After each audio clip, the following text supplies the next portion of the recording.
আমি আব্দুর রহমান, এই মসজিদের ইমাম এবং মসজিদের সব কাজ আমি করি। আজকে আমাদের মসজিদে কমিটির মিটিং চলছে। আসসালামু আলাইকুম প্রিয় মুসল্লিগণ। ওয়ালাইকুম আসসালাম। একটি আনন্দের সংবাদ, এই মসজিদ কমিটির অ্যাকাউন্টে আল্লাহর রহমতে 10 লক্ষ টাকা জমা হয়েছে। বলেন আলহামদুলিল্লাহ। আলহামদুলিল্লাহ। এখন আমাদের পরিকল্পনা ইটালিয়ান মার্বেল পাথরের টাইলস বসাবো এবং এসি বসাবো। এ ব্যাপারে আপনারা কে কে দান করবেন তারা একটু আওয়াজ দেবেন। আমি সভাপতি সাহেব, নিচের তলার এসি আর দোতলার টাইস আমি একাই দেবো। সবাই বলি আলহামদুলিল্লাহ। আলহামদুলিল্লাহ। তাহলে আমরা আজকের মতো আলোচনা এখানেই শেষ করি। আসসালামু আলাইকুম ওয়া রাহমাতুল্লাহি ওয়া বারাকাতুহু। ওয়ালাইকুম আসসালাম। সবাই একটু দাঁড়ান, হ্যাঁ, আপনার সাথে একটু কথা ছিল। কিভাবে যে বলি, গত 3 মাস ধরে আমি বেতন পাইনি। ওহো, একদম মাথায় ছিল না। আচ্ছা ঠিক আছে, এই নিন, এইটা রাখেন। এ কি, এটা তো 2000 টাকা। আমার তো 3 মাসের বেতন বাকি। আচ্ছা ঠিক আছে, সামনের মাসে সব ঠিক করে দেবো। হ্যাঁ, আসসালামু আলাইকুম। সবত সাহেব। ও হুজুর, দাঁড়ান। বুঝছি আপনার আমলও ভালো, আখলাকও মাশাআল্লাহ। নামাজে যখন তেলাওয়াত করেন কোরআনটা ঠান্ডা হয়ে যায়, মাঝে মাঝে চোখেও পানি চলে আসে। কিন্তু আপনার দাড়ি এত ছোট কেন?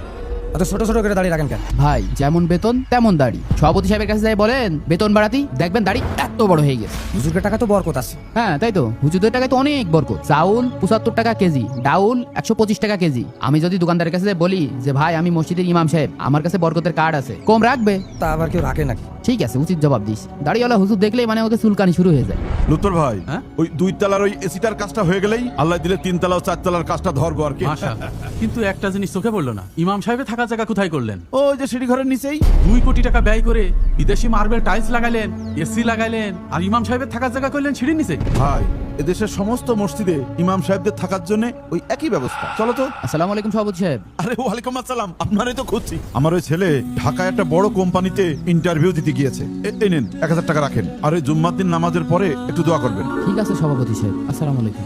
ওয়ালাইকুম আসসালাম। দান সভাপতি সাহেব, আপনার হাত নেই, জিহ্বা নেই, আপনি 1000 টাকা আপনি দোয়া কেনা বেচা করলেন। ভাই, আমি তো পাপী মানুষ, আল্লাহ কি আমার কথা শুনবেন? শুনবেন না কেন? পৃথিবীর সব ধর্মের স্রষ্টার কাছে পৌঁছাতে মাধ্যম লাগে, শুধুমাত্র ইসলাম ধর্মে কোনো মাধ্যম লাগে না। আল্লাহ বলেছেন তোমরা আমাকে ডাকো, আমি তোমাদের ডাকে সাড়া দিব। আচ্ছা চলো। আল্লাহু আকবার, আল্লাহু আকবার। হুজুর, জি। আমার ছেলের জন্য একটু দোয়া করেন। সবাই দোয়া করি।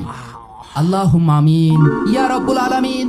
সভাপতি সাহেবের ছেলেটার যেন চাকরিটা হয়ে যায়, আর বেতনটা যেন আমার মতো হয়। কি বললো? সকলে বলি আমিন। আমিন।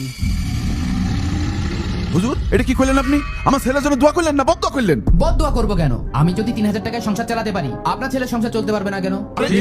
ঠিক। আরে এটা তো অন্য ব্যাপার। এখানে অন্য ব্যাপারের কি আছে? আপনি না বললেন যে হুজুরের টাকায় বরকত আছে? তাহলে আপনার ছেলের বেতনটা আমাকে দিয়ে দিন, আর আমার টাকাটা আপনার ছেলে